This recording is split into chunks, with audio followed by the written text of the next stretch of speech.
video is a debrief of the red bead experiment. It also includes words from Dr. Deming and what he heard from participants in it. He didn't produce white beads. With the goal of eliminating the red, right? Yeah. So you were focused maybe on getting the red, not having red beads, but the result was you didn't get done what you had to? I don't know. I was fired. Don't talk to me. How did you guys feel when you got raises? Great. Pretty good. How did you guys feel when they got raises? A little hurt. A little hurt? Yeah. Why? Because I want a raise. But I didn't But did you realize attain the the performance goals. wasn't that Yes, good? I did realize that. Yeah, they did nothing. Did nothing. How did you feel? How did your job go? Yeah, I just kept records. So. You just kept it. I didn't really care. Observers, what did you see? I think the employees were confused the first Yeah. few days. Throughout the first 3 days, people were still kind of making mistakes, Okay. I guess. How do you think how did they look? What was the facial expression of those guys? Were they concerned? What was going on, do you think, in their heads? They were more concerned about like the red beads than the whites. Making the red beads. Connor, what did you observe from these guys? I think the directions were unclear for them and they weren't sure of their objective. What do you think wasn't clear?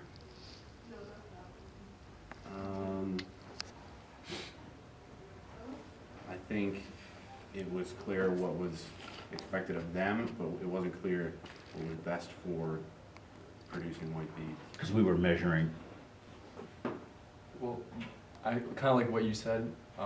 Everyone was focused on eliminating all the red beads, but they forgot that they still needed the white beads. So you sort of lost track. Sam. I saw confidence in the people who got raises. Okay. They were sort of proud. Yeah, they Definitely worked harder too after they got a raise. Okay. Well, you photographed this thing. What's going through your mind when you were doing this? I mean, inspectors could have like split the board in half, counted halfway, make it more efficient. Okay.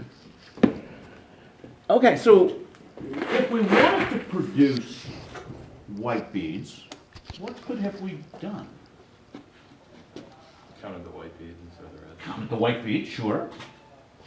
Would we still have red beads in the production? So what could have we done if we want to produce white beads? Taking the red beads out. Taken the red beads out. How could we have taken them out? Have one of the inspectors instead of count. Okay, so instead of inspecting after it happened, we could have them go in and pick things out. What else could we have done? Separated it after you picked it up. Oh, separated after we picked it out. What else? Instead of putting the red beads back, take them out when they. Take them out, sure. What else? They should rename the company, not Red Beads, because you're trying to eliminate the red beads, right? So, White Bead Company makes substantially more sense. Okay, keep going. What else could we have done? I think they said it all. Well, there's one more. I got one. Going back to the original tool, where you're getting more beads. Sure. But I've still got more red beads. What would be the optimal way? One inspector count white and one count red. Sure, that would improve that process. Sure, absolutely. Could have 2 workers going at the same time. Oh, yeah, that would make it faster.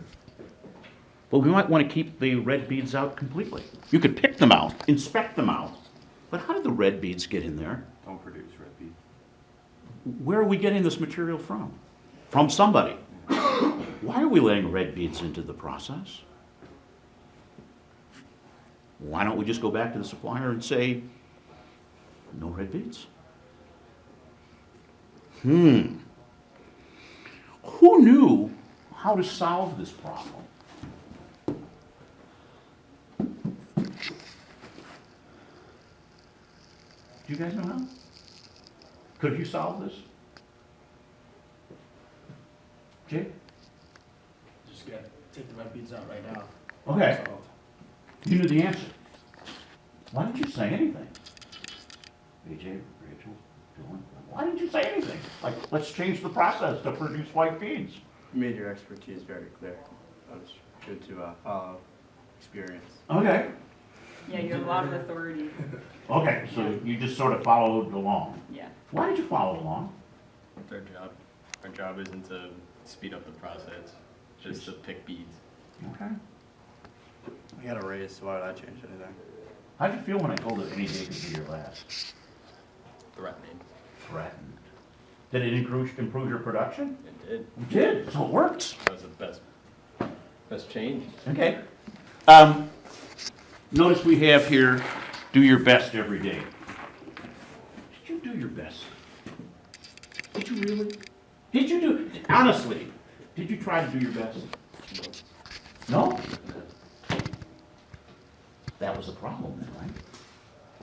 Okay, what we've done here, this is the red bead exercise by Dr. William Deming, who is a statistician, and he worked in the recovery of Japan, and he's the father of what we call total quality management. What becomes of this is a few lessons to learn. The first one is slogans don't work. Okay, no specific order, but me telling you to work harder, do better, is not going to motivate you. So in any firm having all these posters up, do your best, most people come to work wanting to do their best. Okay? Nobody comes to work saying, I'm just going to be a goof off today. You may do that because of things the organization does to you, but we come to work wanting to work. So these slogans, if anything, distract from our work. The next thing is what gets measured gets done. What gets measured well gets done well. Perfect example was this. We were measuring the error rate and measured it well. You know, we had 3 inspectors. They did a great job. When you think about that, but we're measuring the wrong thing. We're measuring errors. So these guys quickly figured out how not to produce the errors. Okay, now in any process, this will happen in any organization. What gets measured gets done well. Next thing is that workers know how to fix the problem. And management doesn't know everything. And that if you want to improve, it's what will the workers say we should do. So the workers know that. Do you feel you got training? Did I give you enough training in this exercise? No. I told you exactly what to do. Management doesn't know. Most of the time, management does not know. So when we look at this and giving raises, you had a random. When you put this in, it's purely random what you're going to come up with. Okay? So me giving you raises, not you 3. But wait a minute, was there any logic to why you got other than the score? No, you didn't do anything different.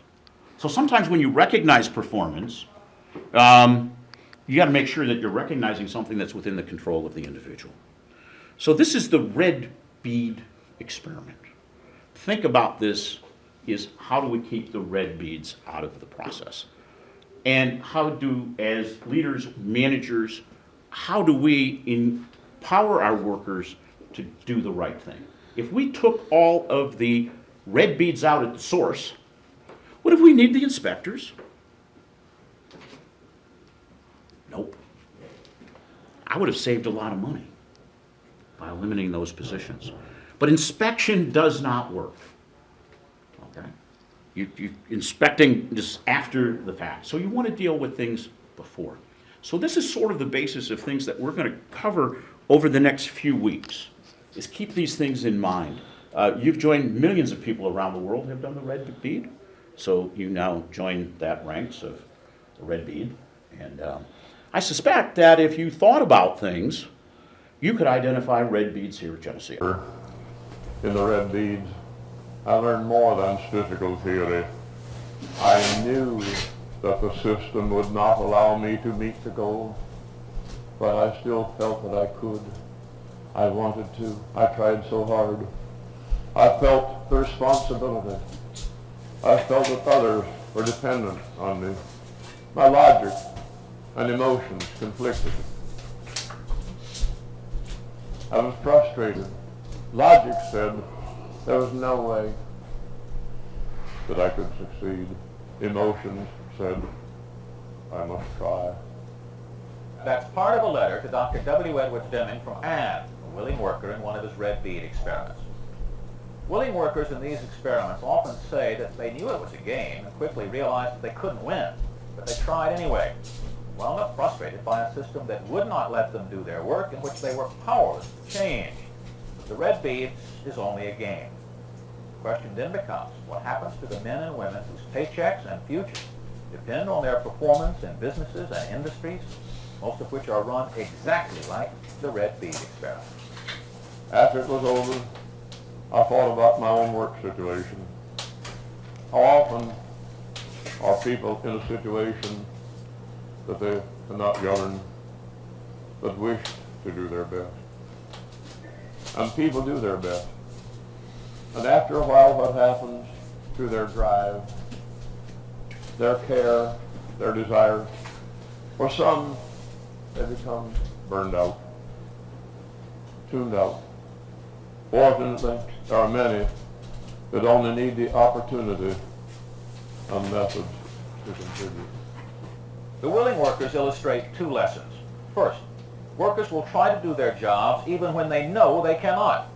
Second, doing your best doesn't matter unless you know what to do, why you are doing it, and how to do it.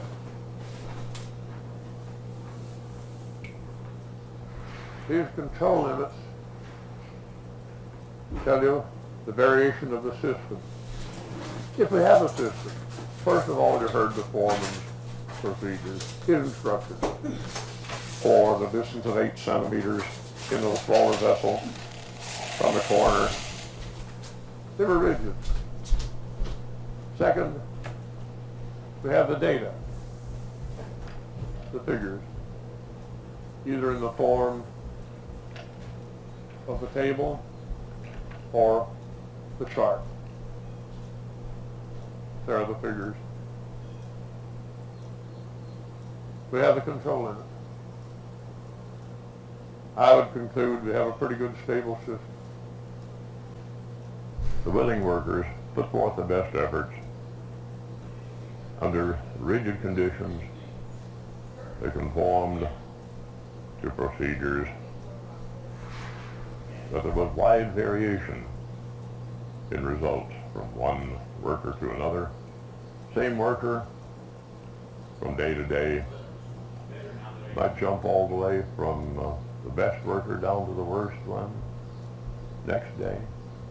The variation came from the system. The system is the responsibility of management. People work within the system. Management is responsible for the system. The management had apparently set a price for white beads without knowing the cost of producing white beads. Went out of business. They could have learned something about cost. After the first day, there was a little bit of information about cost. There was no attempt to improve the incoming material. It was the same day after day. No improvement. Management's job is to improve the incoming material, improve it. I remember that. It's number 4 of the 14 points. Right. Stop doing business on price tag alone, choose a supplier, and work with that supplier to improve the material. But while that's going on, never overlook the obvious. Sell the red bead. Exactly. If you've got a customer for white, maybe you could find a customer for red. You don't know until you look. But management has to do the looking. The worker can't. Field on the job are helpless. They were never helpless. They could not bring about improvement. They could only work and try to do their jobs. They represent people all over the world, on the factory floor and in management, working within a system, doing their best, handicapped by the system, unable to make improvements. Because management was blaming the willing workers instead of improving the system, and because it was rating the workers, management made yet one more bad decision. And the management decided instead of closing the place down, Maybe it's too early. because costs are overrunning revenues, instead of closing it down, they would keep the place open with the best workers. Sounds great. Fantastic contribution to management, one would say. It's unfortunate it didn't work. I'm afraid the Western management is great on management of failures. Too late. They need to work at causing the failures. Department of Transportation showed a few days ago in the newspapers distribution of proportion of flights behind time, whatever that is, for various airlines. Department of Transportation should help the airlines, not just rate them. Rating doesn't solve any problem. It's management of failure. Costs are not causes. Costs come from causes, and they need to work on the causes. Those are lessons that come out of the red bead. Performance of anybody, almost anybody, is governed almost entirely by the system that he works in. So when you rate people, you're really rating the system. And the people, you see, that won the game did not turn out to be best in the future. In actual life, it may be that 98% of performance comes from the system. Most of what we observe comes from the system, not from people's efforts. Their output is governed by the system. Management is responsible for the system. That's the lesson.